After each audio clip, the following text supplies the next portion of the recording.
तो इस मूवी के स्टार्ट होते ही हम शाहिद कपूर को देखते हैं, जिसका नाम आर्यन अग्निहोत्री होता है। और शाहिद कपूर यानी कि आर्यन अग्निहोत्री एक रोबोटिक्स इंजीनियर होता है और ये काम करता है ई रोबोटिक्स नाम की एक बहुत बड़ी कंपनी के अंदर। आगे हमें पता लगता है कि आर्यन एक बहुत ही अच्छा रोबोटिक्स इंजीनियर है एंड वो अपनी पूरी कंपनी के अंदर सबसे अच्छा प्रोग्रामर भी है। इसके साथ ही हम ये भी जानते हैं कि जिस कंपनी में आर्यन काम करता है यानी कि ई रोबोटिक्स, वो उसी की मौसी की कंपनी है और वो अपनी इस पूरी कंपनी को यूएसए से कंट्रोल करती है। और अभी के टाइम पर आर्यन अपनी मौसी की कंपनी के मुंबई वाले ब्रांच के अंदर एज अ प्रोग्रामर जॉब करता है। और इस पूरी कंपनी की जो मालकिन है यानी कि आर्यन की मौसी, वो और कोई नहीं बल्कि डिम्पल कपाड़िया है। इसके आगे हमें देखते हैं कि आर्यन की मौसी यानी कि डिम्पल कपाड़िया आर्यन को मिलने के लिए यूएसए बुलाती है, जिसके बाद आर्यन भी अपनी मौसी से मिलने के लिए यूएसए जाता है और वहाँ पर आकर अपनी मौसी से मिलता है। इसके बाद आर्यन की मौसी उसे कुछ दिन के लिए रुकने के लिए कहती है एंड उससे कहती है कि वो इस कंपनी के अंदर रहकर भी काम को सीखे और यहाँ जो जो चल रहा है उन सब चीजों को जाने। इसके बाद आर्यन की मौसी आर्यन से कहती है कि उसने उसकी मदद के लिए अपनी मैनेजर को तैयार रखा है और उसकी मैनेजर अभी आर्यन के यूएसए वाले घर के अंदर है। सो इसीलिए आर्यन को अगर किसी भी चीज की जरूरत हो तो वो उसकी मैनेजर से बोल सकता है। आगे आर्यन अपने घर जाता है यानी कि यूएसए वाले घर एंड जब वो अपने घर जाता है तब वो ये देखता है कि वहाँ पर उसकी मौसी की मैनेजर पहले से होती है एंड वो मैनेजर और कोई नहीं बल्कि अपनी कृति सनन होती है, जिसका नाम होता है सिप्रा। इसके आगे हमें देखते हैं कि आर्यन को सिप्रा से मिलकर बहुत खुशी होती है और रही बात सिप्रा की, तो वो आर्यन के लिए सब कुछ करती है, जैसे कि खाना बनाना, कपड़े धोना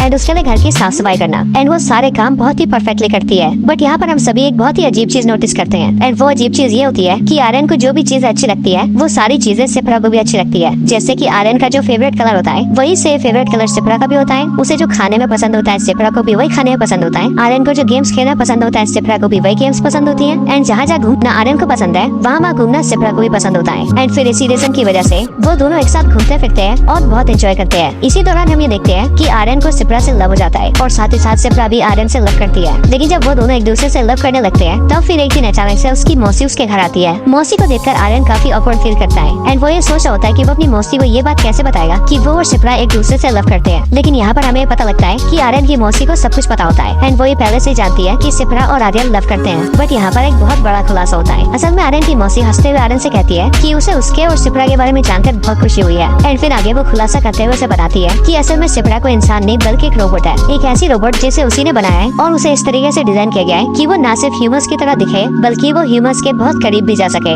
यानी कि जिस तरह से ह्यूमंस खाते हैं, पीते हैं, घूमते हैं, फिरते हैं, बातें करते हैं एंड इमोशंस सकते हैं, ठीक उसी तरह से सारे इमोशंस इन रोबोट्स के अंदर है। एंड यहाँ पर उसकी मौसी ये एक्सपेरिमेंट कर रही थी कि क्या उसकी बनाई हुई रोबोट यानी कि सिप्रा ह्यूमंस के साथ घुल मिलकर रह सकती है या फिर नहीं। इसके आगे आर्यन की मौसी उससे कहती है कि असल में उसे अभी भी कई सारे एक्सपेरिमेंट्स करने हैं एंड उन सारे एक्सपेरिमेंट्स के लिए भी उसे आर्यन की जरूरत है। लेकिन इधर आर्यन को जैसी ये सारी बातें पता लगती है कि सिप्रा असल में कोई लड़की नहीं बल्कि एक रोबोट है, वैसे ही उसका दिल टूट जाता है एंड वो बहुत ज्यादा डिप्रेस हो जाता है और ऐसा इसीलिए क्योंकि उसे सिप्रा से लव हो गया था। इसके साथ ही आर्यन अपनी मौसी से भी नाराज हो जाता है एंड वो उनसे कहता है कि आखिरकार उन्होंने उसे एक्सपेरिमेंट करने के लिए क्यों बुलाया था। बट उसकी मौसी आर्यन से कहती है कि वो सबसे अच्छा रोबोटिक्स इंजीनियर है और उससे ही बड़ी बात वो उसकी फैमिली से है, इसीलिए ऐसे एक्सपेरिमेंट के लिए उसे वो सबसे अच्छा लगा था। बट इधर आर्यन बाकी के एक्सपेरिमेंट्स को करने के लिए मना कर देता है एंड वो उदास होकर अपने घर इंडिया चला आता है। इधर आर्यन जैसे अपने घर आता है वैसे हमें देखते हैं कि आर्यन की फैमिली मिलकर आर्यन से शादी करने के लिए कहते हैं एंड क्योंकि आर्यन बहुत ज्यादा डिप्रेस होता है इसीलिए वो शादी के लिए हाँ कर देता है एंड फिर इसके बाद ही आर्यन की शादी फिक्स होती है और उसकी एंगेजमेंट कराई जाती है। लेकिन जिस दिन आर्यन की एंगेजमेंट होती है वो उसी दिन अपने घर से भाग जाता है एंड फिर अपने घर से काफी दूर आकर वो अपनी मौसी को कॉल करता है और मौसी से कहता है कि उसकी मौसी जो चाहती है वो करने के लिए तैयार है एंड इसीलिए सिप्रा के साथ एक्सपेरिमेंट करने के लिए उन्हें जो जो करवाना है वो सब करने के लिए भी आर्यन रेडी है। ये सुनकर आर्यन की मौसी खुश हो जाती है एंड वो उसे यूएसए बुलाती है। बट आर्यन अपनी मौसी से कहता है कि वो यूएसए नहीं आएगा बल्कि वो चाहता है कि वो सिप्रा को इंडिया भेज दे एंड ऐसा इसीलिए क्योंकि आर्यन अपनी मौसी से कहता है कि वो सिप्रा के अंदर इंडिया में भी एक्सपेरिमेंट करना चाहता है और वो ये देखना चाहता है कि सिप्रा इंडिया के अंदर फिट बैठती है या नहीं, क्योंकि आफ्टर ऑल आर्यन की मौसी सिप्रा को इंडिया में लॉन्च करना चाहती थी। और फिर इन्हीं सब रीजंस की वजह से आर्यन की मौसी रेडी हो जाती है एंड वो सिप्रा को आर्यन के पास इंडिया भेज देती है।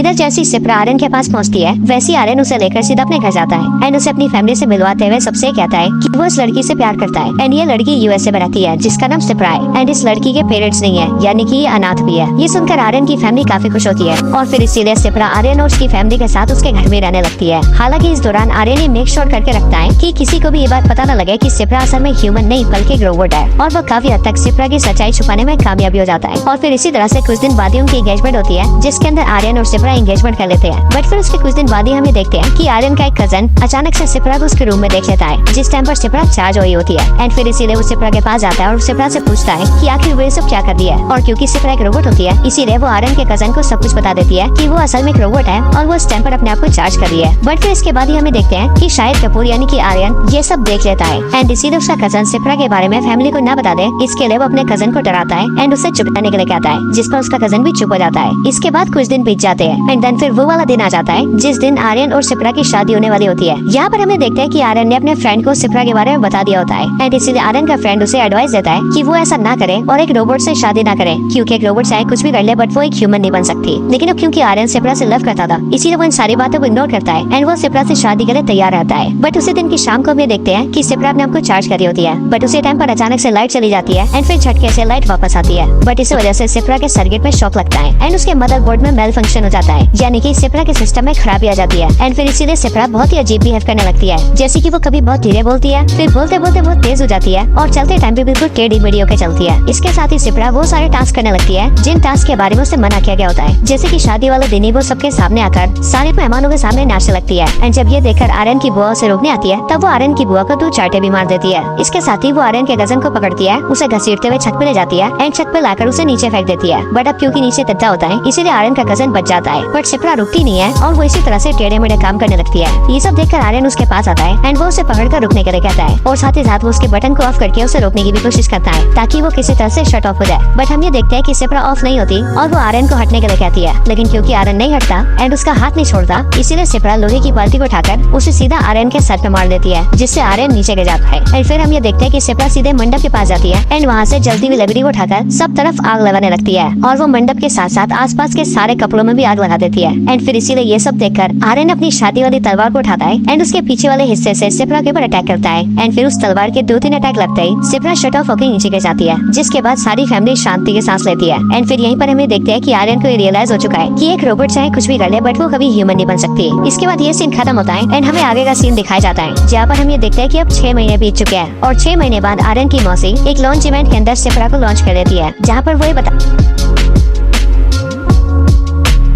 ये कि ये सिप्रा 2.0 है और असल में थी। इसके बाद ये सीन खत्म होता है एंड हमें आगे का सीन दिखाया जाता है, जहाँ पर हम ये देखते हैं कि अब 6 महीने बीत चुके हैं और 6 महीने बाद आर्यन की मौसी एक लॉन्च इवेंट के अंदर सिप्रा को लॉन्च कर देती है, जहाँ पर वो ये बताती है कि ये सिप्रा 2.0 है और असल में सिप्रा 2.0 इसीलिए क्योंकि आर्यन की मौसी ने सिप्रा के अंदर से सारे मेल फंक्शन को ठीक करके उसे लॉन्च कर दिया था। इसी लॉन्च इवेंट के अंदर आर्यन भी होता है। बट यहीं पर हमें देखते हैं कि आर्यन से कोई लड़की बात करने आती है, बट जब वो लड़की आर्यन से बात कर रही होती है तब सिप्रा उसे देखकर घूरने लगती है और इस चीज को आर्यन का फ्रेंड नोटिस करता है, इसीलिए वो आर्यन को इस बारे में बताता है एंड आर्यन से कहता है कि जब वो दूसरी लड़की से बात करा था तब सिप्रा उन दोनों को घूर रही थी और वो जेलस फील कर रही थी। बट आर्यन इस बात को टालते हुए कहता है कि ऐसा कैसे हो सकता है, सिप्रा तो मशीन है और उसे तो रीसेट भी कर दिया गया है और अब तो उसके अंदर मेरी कोई मेमोरी भी नहीं है। बट इसके बाद ही जैसे आर्यन सिप्रा को देखता है वैसे सिप्रा भी उसे देखती है एंड सिप्रा उसे देखकर स्माइल करती है, जो देखकर आर्यन थोड़ा शॉक हो जाता है। बट फिर इसके बाद ये मूवी एंड हो जाती है और स्क्रीन के ऊपर लिखा आता है टू बी कंटिन्यूड, जिसका मतलब ये मूवी तो एंड हो चुकी है लेकिन हो ना हो इसकी कहानी अभी भी बाकी है। सो इसीलिए ऐसा भी हो सकता है कि इस मूवी का सेकंड पार्ट भी आए, जहाँ पर शायद से हमें इसके आगे की स्टोरी पता चले। लेकिन तब तक के लिए this is the end of the video.